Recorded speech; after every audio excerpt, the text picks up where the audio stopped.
soir. Nous assurons encore une fois cette année la couverture de ce salon du livre qui se déroule au Biel jusqu'au 9 novembre.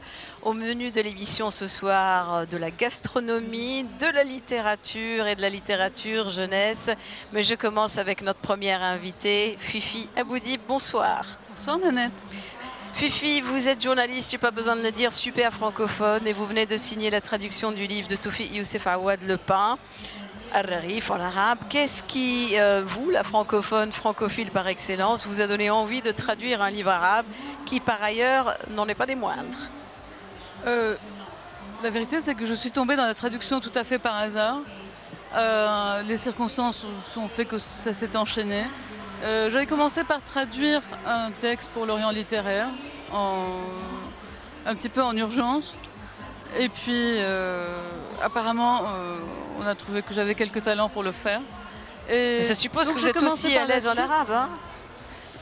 Ça suppose que vous êtes très à l'aise en arabe également. Je suis assez à l'aise en arabe, c'est normal. Enfin, je fais partie de la génération qui a reçu... Non mais on s'en douterait pas quand on vous lit, c'est ça que je veux dire. Non mais c'est le cas. Et donc... Voilà, j'ai commencé par une première mission qui était Tawahin Beyrouth. Ouais. Qui sont dans les meules de Beyrouth. Dans le titre en français, c'est Dans les meules de Beyrouth. Oui, dans les meules de Beyrouth, oui, je veux dire. Et puis j'ai enchaîné avec Al-Rarif, donc le pain. Que je montre quand même, le pain. Il faut savoir que le pain et Tawahin Beyrouth, et dans les meules de Beyrouth, enfin, les deux ouvrages en arabe, à l'origine, les deux romans de Toufi Youssef Awad, sont de grands classiques scolaires au Liban. C'est-à-dire que tous les jeunes Libanais, au même titre que tous les jeunes Français ont lu forcément Madame Bovary de Flaubert, tous les jeunes Libanais ont lu à un moment ou à un autre, dans le complémentaire. Ça suppose qu'ils lisent en arabe. Al-Rarif et Tawahin Beyrouth. C'est pour ça que c'est une occasion en or, moi, je trouve, de faire connaître ce livre à tous les jeunes qui aujourd'hui lisent déjà de moins en moins et encore moins en arabe. Alors l'idée, c'est que nous avons aujourd'hui toute une génération de jeunes Libanais. Alors ça, c'est quelque chose qui m'ulcère, qui sont dispensés de l'arabe parce que leurs parents ont un passeport étranger, donc aussi. Et ensuite, il y a une génération qui a émigré et qui est donc déconnectée de ses racines, qui n'est plus capable de lire l'arabe, malheureusement. Et ces deux ouvrages ont vraiment été traduits à leur intention, en pensant à eux. Alors, synopsis un tout petit peu, juste pour rappeler... l'histoire, parce qu'on l'a peut-être un peu oublié, à la veille de la révolte de 1916, Samia, ce militant nationaliste, se cache en montagne où son amoureuse Zena lui rend régulièrement visite. Fatigué de se cacher, il quitte son repère, tue par inadvertance au passage un soldat déserteur et finit par être arrêté et deux cadavres sont retrouvés. Une fausse rumeur fait croire à sa mort. Zena décide alors de se rapprocher du gouverneur turc qui la courtise pour le tuer et se venger. Et là, on a une scène à la Bovary. Oui, une scène à la Bovary totalement. Le sentiment national, la famine, l'entrée des femmes dans la vie politique sont quelques-uns des thèmes majeurs du Pain, qui est une fresque historique doublée d'une très belle œuvre littéraire, il faut le rappeler. Alors, Al-Rarif, devenu Le Pain, est résolument un ouvrage de notre patrimoine sur toile de fond de guerre mondiale. C'est aussi une autre manière d'apprendre cette guerre aux jeunes. Tout à fait. La traduction du Pain arrive à point nommé pour le centenaire de la Première Guerre mondiale. Il montre que le Liban aussi a eu sa part de souffrance dans cette guerre. Que seuls peut-être les gens de notre génération connaissent parce que leurs grands-parents leur ont raconté tout ça. Même pas, je crois. On parle très peu, en tout cas, de l'épisode de la famine. Et sans doute, comme ça a été relevé dans les débats qui ont précédé notre rencontre, il y a pas mal de honte parce qu'il y a eu des accapareurs, il y a eu des actes immondes, comme il peut y en avoir dans les situations de grande crise. Les hommes, malheureusement, ne sont pas toujours généreux entre eux. Et quand il s'agit de survie, les choses empirent. Et donc, il y a eu de longues années de rancune qui ont suivi cet épisode. Mais en même temps, il y a eu de très, très beaux gestes. On l'apprend en tout cas dans le roman de Toufi Awad, qui lui n'a pas vécu, il avait 7 ou 8 ans à cette époque, enfin, même pas. Mais naturellement, on en a beaucoup parlé dans son enfance et dans son adolescence. C'est un traumatisme qui l'a poursuivi assez longtemps et il l'a exorcisé de cette manière, avec un magnifique roman Alors très rapidement pour clôturer, Fifi Aboudib, quelles sont les difficultés que vous avez rencontrées lors du processus de la traduction? La difficulté majeure? Alors la difficulté évidemment c'est d'abord il faut se faire tout petit quand on aborde un grand classique comme le pain. J'ai essayé, j'ai surtout, je crois, ce que j'ai apporté j'ai essayé autant que possible d'écouter l'auteur. J'ai beaucoup suivi son rythme, j'ai beaucoup suivi son souffle. J'ai essayé de restituer ça dans une langue aussi facile que la sienne, aussi fluide. J'espère qu'il sera à l'arrivée agréable à lire pour tous ces jeunes à qui nous voulons le communiquer. Merci beaucoup Fifi Aboudib. Merci Nanette, bonne soirée.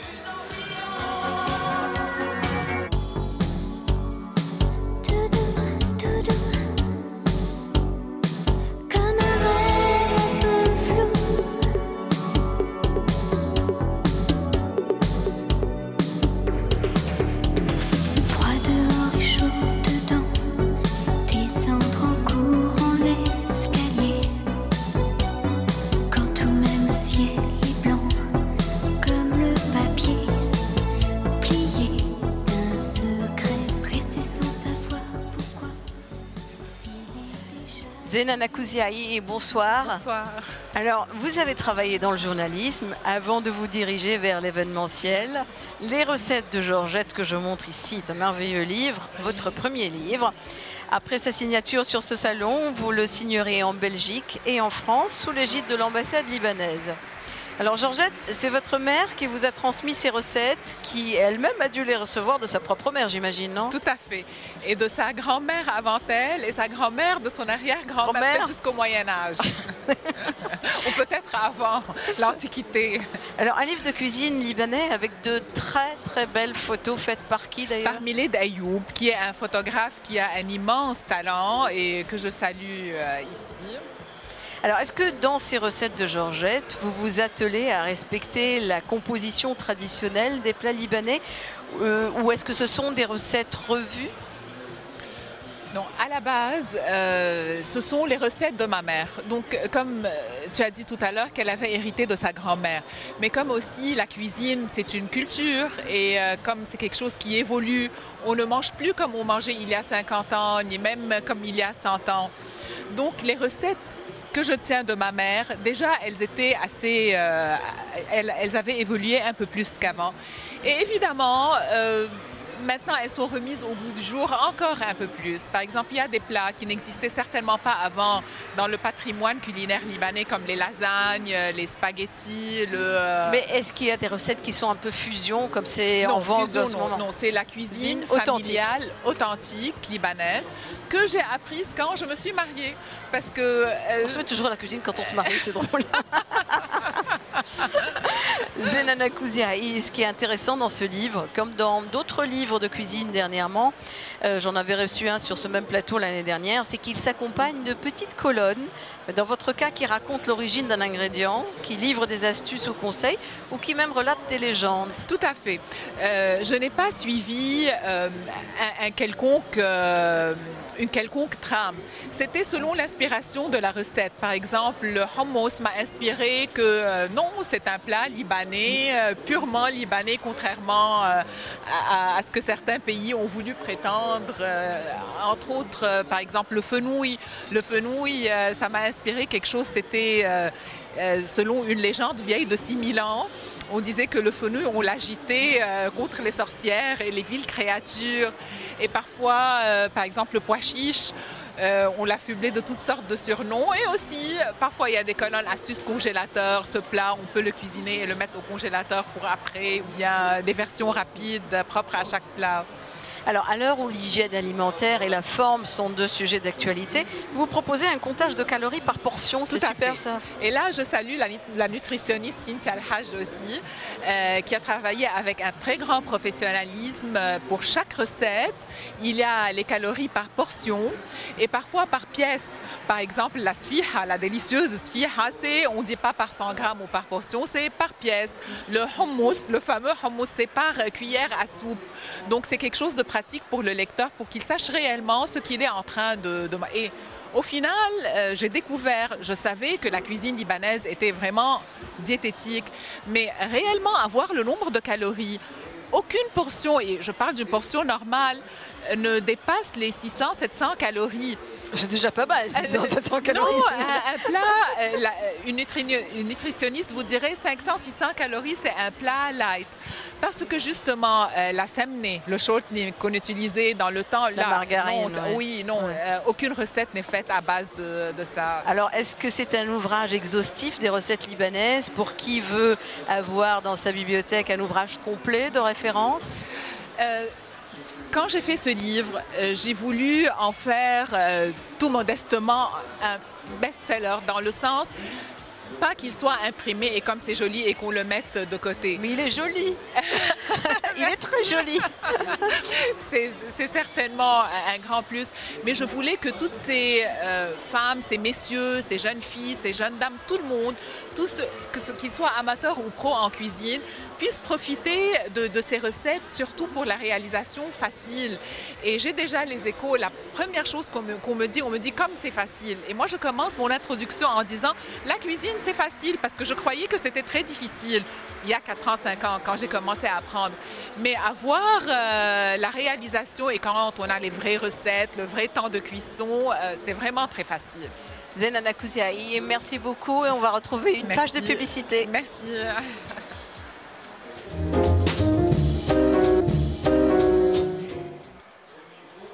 Nadine Touma, bonsoir. Bonsoir.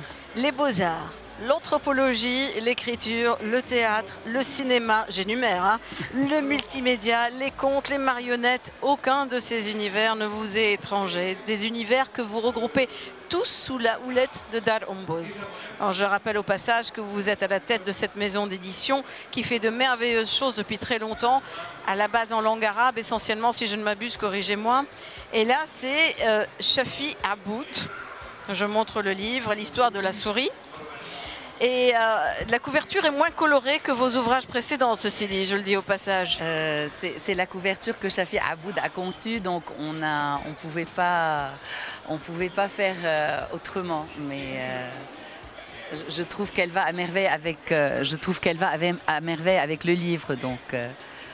Alors, cette histoire de la petite souris, je vais quand même vous laisser nous la raconter parce que vous le faites très très bien, brièvement.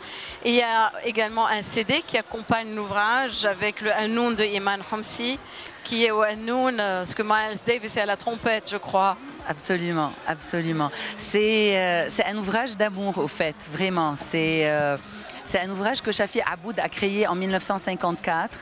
Et pour les gens qui nous regardent, qui ne savent pas qui est Shafi Aboud, c'est l'un de nos grands peintres libanais. Rien à voir avec l'écriture a priori. Qui est parmi les plus reconnus maintenant à l'international. Et qui, en 1954, a fait un livre pour la jeunesse qui n'a jamais été publié. Il en a fait juste 20 copies en litho, qui lui-même a fait dans son studio. Et l'histoire, il l'a écrite en français, imbibé énormément de notre patrimoine oral, parce qu'il a grandi dans un village, Mhaït, c'est à côté de Bikfaya. Ce village-là, comme beaucoup de gens, inclus moi-même, ont grandi avec des femmes conteuses extraordinaires. Et donc la souris a ce monde, et dans son univers visuel et dans son conte. Et comment vous l'avez trouvé justement, cette souris moi je dis toujours que ce livre a été un travail d'ange, vraiment un travail d'ange. Oui, mais comment vous l'avez trouvé? Parce qu'en 2005, mon amie Hélène El Khal, qui aussi est une très grande peintre libanaise, on était dans la cuisine de Dar Ombos, parce que nous on a débuté en 2006. Elle me dit, Nadine, je dois te montrer quelque chose et je pense que juste toi et vous devez l'éditer. Et elle me montre la souris en 2005 et j'en raffole. Et le temps passe, Shafi Aboud était passé en 2004, donc j'ai pas eu la chance de le connaître, mais beaucoup de gens qui l'ont connu me disaient tout le temps, vous aurez été meilleurs amis toi et lui. Et donc le temps a passé, 2012, la rétrospective de Shafi Aboud à Beyrouth, je rencontre sa fille, je présente Dar Ombos et je lui dis, je rêve de faire ce livre depuis 2005. et l'aventure commence. Brièvement, l'histoire de la souris pour qu'on puisse un peu aborder d'autres sujets. L'histoire de la souris, c'est qu'au fait, c'est un homme et une femme qui s'aiment tendrement, mais le ciel n'a pas voulu leur accorder d'enfants, qui est aussi une thématique très récurrente dans notre patrimoine oral. Et en fin de compte, au fait, c'est une souris, c'est des souris qu'ils vont avoir et une souris qui va rester, qui va devenir leur fille en fin de compte. Et donc, même dans la thématique, il y a quelque chose de profondément poussé et dans l'imaginaire et même dans le surréel. Et toute l'équipe qui a travaillé sur le projet a fait un travail sublime. Donc, Sivine qui a dirigé la musique, parce qu'on avait une musique que Iman avait enregistrée en 2007. Et c'est la première fois que vous sortez un livre accompagné d'un CD? Non.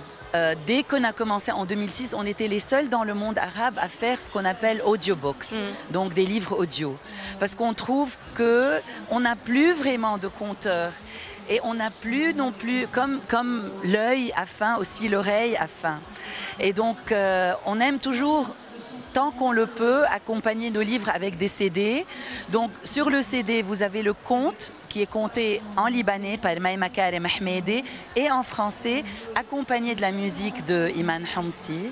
Oui, parce qu'il faut signaler au passage que c'est un double ouvrage, il parle français et arabe. Absolument. Et c'est une très bonne chose parce que, bon, au départ, vous étiez surtout, vous éditiez surtout des livres en arabe. Oui, absolument. Puis petit à petit, là, le français arrive. Mais c'est que Shafi Aboud a écrit le conte en français. Oui. Donc, on a voulu garder aussi... Est-ce que ça veut dire que dans Dar Ounbouz, vous allez quand même faire une plus grande place au français?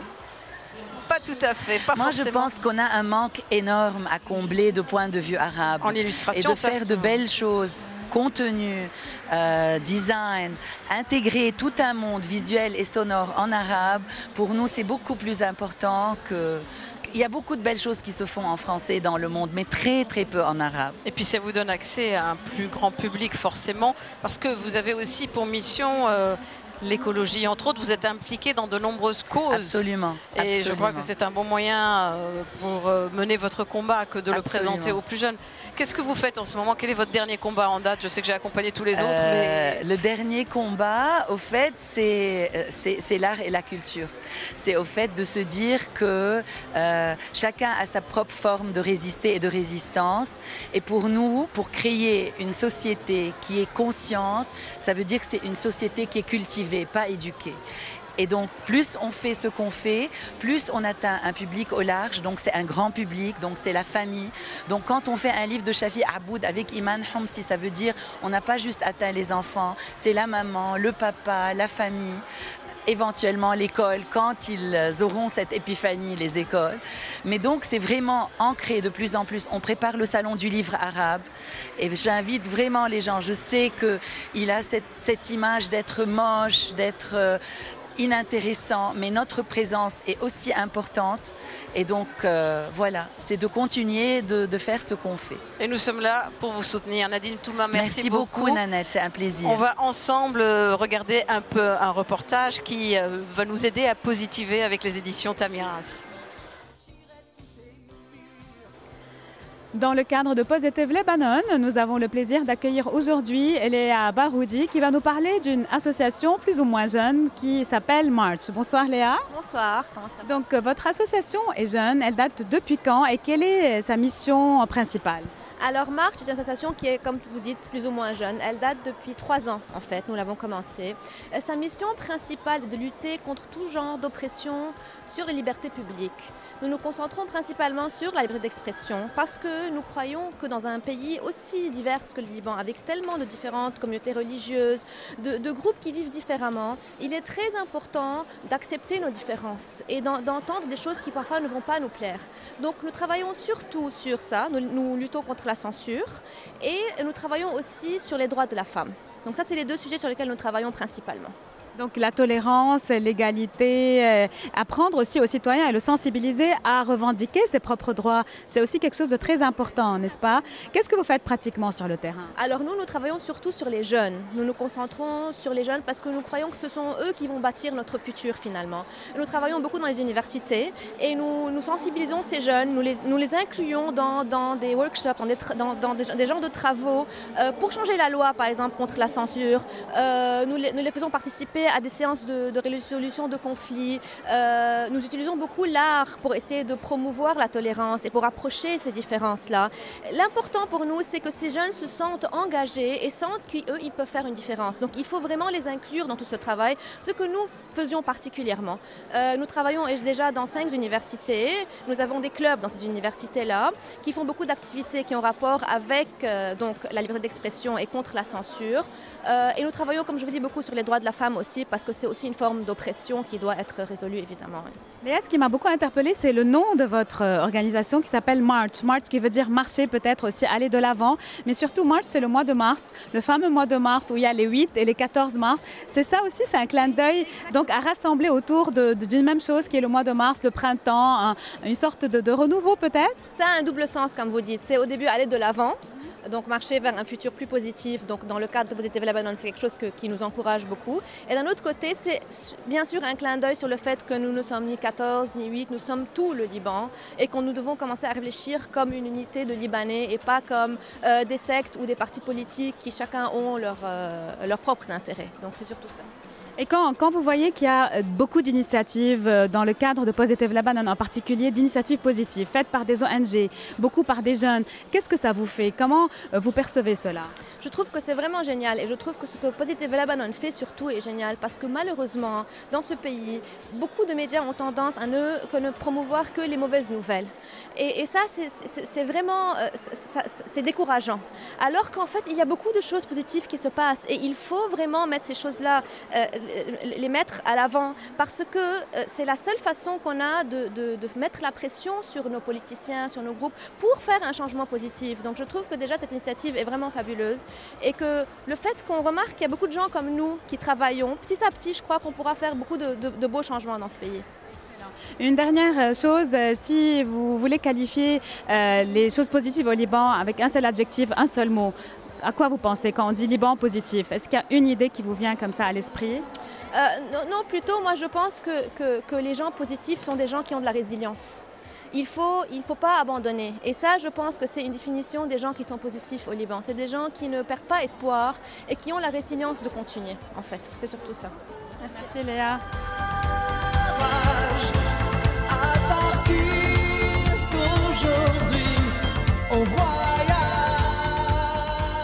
Nicole Sali-Bachalhou, bonsoir. Bonsoir. Vous vous intéressez à la psychanalyse impliquée. Vous sortez votre premier roman Blackout aux éditions Noir Blanc, etc. Blackout est en 2 mots le parcours de la vie d'une femme qui, petit à petit, accompagnée d'une douleur constante, va perdre le sens de sa vie. C'est vraiment noir comme thème. C'est un récit assez particulier qui met en scène une conscience qui va petit à petit s'effriter. Donc à un premier niveau de lecture, oui, Blackout concerne cette conscience dans laquelle il va se passer comme un grand trou noir qui va faire perdre le sens de la vie au personnage dont il est question. Alors rêve, réalité, perte de vitesse et de mémoire, où en sont les repères de votre héroïne ? Moi, je parlerai plutôt d'un croisement entre le symbolique et l'imaginaire. Mon héroïne est certainement un personnage fictionnel et le lecteur est amené à rester dans l'hésitation continuelle entre adhérer ou pas adhérer à cette fiction et se poser la question sur la qualité réaliste ou onirique du récit. Nicole Sali-Bachalhou, qu'est-ce qui vous a amené à l'écriture ? Avant tout, j'aimerais dire que l'écriture dans le monde d'aujourd'hui est un véritable défi. Et essayer d'apporter du sens défi dans ou thérapie Défi et thérapie. Mais défi avant tout, il me semble, parce que écrire, c'est apporter du sens. Et aujourd'hui, il me semble que le sens se retire souvent. Écrire, c'est apporter du sens, mais ça ne va pas toujours dans ce sens-là, quand on regarde tous les écrits qui sont publiés. Oui, je ne vais pas dans le jugement des écrits publiés, non, mais disons que...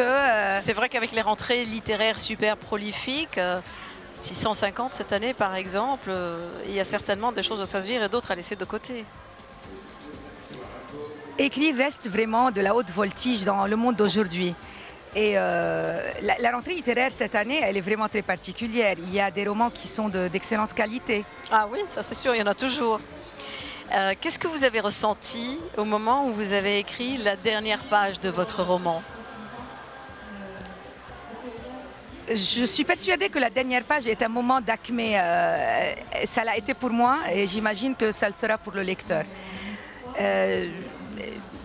J'ai mené mon récit de manière à ce que la dernière page soit à la fois une fermeture de rideau et une ouverture de rideau. C'est le moment où tout se termine, mais c'est aussi le moment où on devra pouvoir se poser les questions que j'aimerais voir surgir dans l'esprit du lecteur. Nicole Sali-Bachalhoub, merci beaucoup et on retrouve une page de publicité. Je lui écrivais des lettres. On y croit toujours.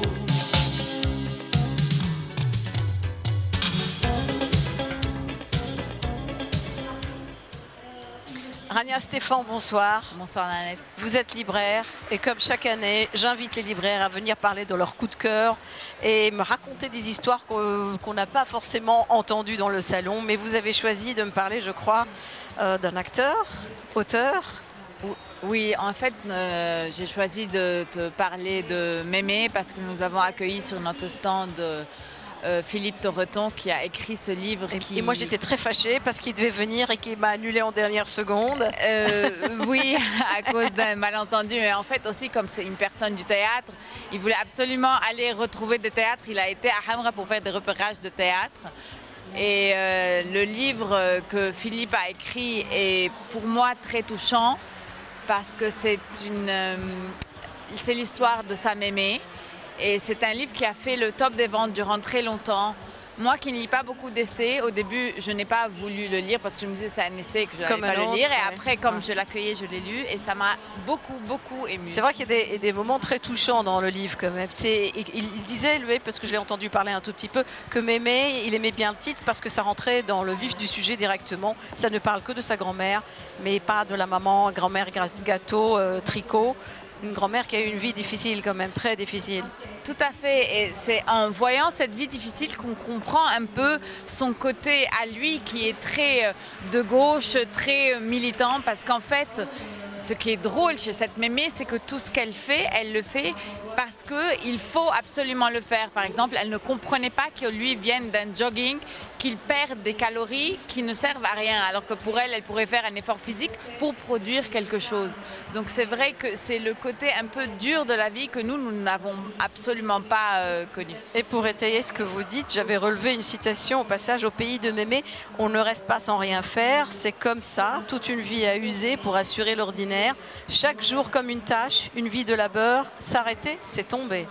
C'est un peu cette leçon de vie dans Mémé. Absolument, et il y a même des scènes très aberrantes où lui, il avait un cochon d'Inde et ce cochon d'Inde meurt accidentellement. Du coup, elle oblige la famille à manger le cochon d'Inde parce que sinon, c'est perdu.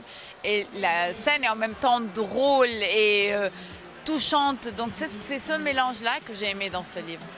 Et en lui parlant, vous avez pu constater s'il y avait un chassé-croisé entre la littérature, la comédie pour lui, ou est-ce qu'il avait un amour particulier pour l'écriture?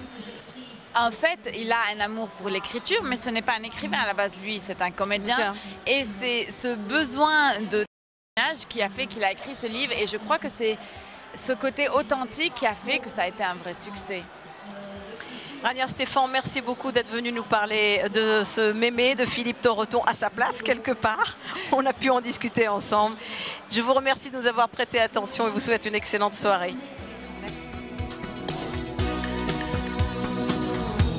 Merci.